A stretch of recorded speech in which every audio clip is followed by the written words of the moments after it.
안녕하세요. 고민하는 목사 이영석입니다. 오늘 함께 나눌 말씀부터 보고 오시죠. 또 산에 오르사 자기가 원하는 자들을 부르시니 나온지라. 이에 12를 세우셨으니 이는 자기와 함께 있게 하시고 또 보내사 전도도 하며 귀신을 내쫓는 권능도 가지게 하려 하심이로라. 이 12를 세우셨으니 시몬에게는 베드로란 이름을 더하셨고 또 세베대의 아들 야고보와 야고보의 형제 요한이니 이 둘에게는 보아너게 곧 우레의 아들이란 이름을 더하셨으며 또 안드레와 빌립과 바돌로메와 마테와 도마와 알페오의 아들 야고보와 및 다데오와 가나나인 시몬이며 또 가룟 유다니 이는 예수를 판 자더라. 아멘. DP라는 넷플릭스 드라마가 있습니다.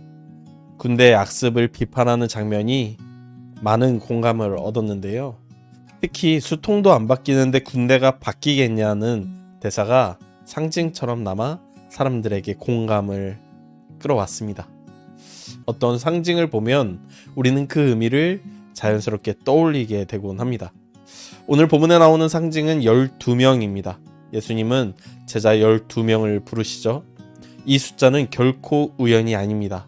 이스라엘 사람이라면 누구나 12 하면 떠올리는 것이 있죠. 바로 12지파입니다. 즉 예수님은요, 새로운 이스라엘을 세우고 계시는 거예요. 이제 예수님을 통해 하나님의 나라가 시작되는 것이죠. 그런데 예수님이 뽑은 12명을 보면 의아한 점이 있는데요. 이 사람들이 과연 그런 중요한 역할을 할 수 있을까 하는 의문이 드는 거죠. 예수님은 이들에게 복음을 전파하고 귀신을 내쫓는 사역을 맡기셨어요. 이건 단순한 기적이 아닙니다. 도래한 하나님의 나라의 표징인 것이죠. 12명의 사람들이, 12명의 제자들이 새로운 이스라엘로서 예수님의 사역을 할 사람들임을 확증해 주는 거예요. 그런데 문제가 있어요. 이 12명이 새로운 이스라엘을 대표할 만큼 대단한 사람들이 아니라는 거죠. 오히려 어디 하나 내세울 게 없어 보이는 사람들이라는 겁니다. 마가는요, 제자들의 부족함을 강조하는데 주저함이 없어요. 특히 베드로는 마가복음 내내 실수하는 사람처럼 묘사되기도 하죠. 베드로는 예수님에게 반석이라는 별명을 받았지만 끝내 예수님을 부인했듯이요. 야고보와 요한 같은 사람들은 우레의 아들이라는 별명을 가진 것처럼 성격이 매우 급하기도 합니다. 심지어 예수님에게요, 저 사람들 우리 반겨주지 않는데 하늘에서 불을 내려 다 태워버렸으면 좋겠다고 요청하기도 하는 사람들이었죠. 열심당원 시몬이나 세리 마테 같은 사람은 예수님 공동체에 함께 있는데 열심당원은 세리를 미워하는 사람들이고 세리는 열심당원을 미워하는 사람들인 거잖아요. 이렇게 서로 정치적으로 양극단에 있는 사람이 한 팀이 되어야 했으니 이 팀이 과연 원팀이 될 수 있을까 하는 의문이 드는 사람들도 있었습니다. 이렇게 보면 정말 모자라 보이는 사람들이죠. 그런데도 예수님은 이들을 부르셨습니다. 우리는 흔히 하나님은 준비된 사람을 부르신다라고 말하잖아요. 그런데 저는 오늘 본문을 보면요, 하나님은 준비된 사람을 부르시는 것이 아니라 부르신 후에 그들을 준비시키는 것은 아닌가 생각하게 됩니다. 저에겐 이게 은혜였어요. 부족한 사람들이었기에 그들이 변화된 것이 놀라웠던 거죠.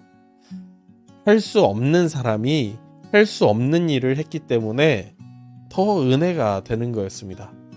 내가 부족하기에 하나님이 하신 것이 드러나는 거죠. 내가 연약하기에 하나님의 능력이 나타나는 겁니다. 우리는 강한 사람, 대단한 사람, 특별한 사람이 되어야 한다고 생각하지만 하나님은 처음부터 우리 같은 사람을 부르셨다는 것이 저에게는 은혜였습니다. 그래서 저는 더 이상 변명할 수가 없어요. 나는 부족해서 안 된다고 말하자니 제자들도 부족했음에도 부름받았죠. 나는 준비가 안 됐다고 변명하자니 예수님은 부르신 후에 준비시키시는 능력 있는 분이셨습니다. 나는 부름받기에는 대단할 것이 없는 사람이라고 하자니 맞습니다. 하나님은 대단한 사람을 찾는 것이 아니라 순종하는 사람을 찾는 것이죠. 그래서 예수님은 12제자를 부르셨어요. 그래서 오늘 우리도 그 부르심 앞에 서 있는 겁니다. 그래서 하나님의 나라를 위해 함께 가자고 말씀하시는 거죠. 그리고 우리를 하나님께서 직접 변화시키실 것입니다. 그러므로 이제 우리가 할 일은요, 예수님의 부르심에 응답하는 것 하나뿐입니다. 오늘 우리를 부르시는 하나님의 부르심 앞에 그저 아멘 하며 순종하는 우리가 되길 소망합니다.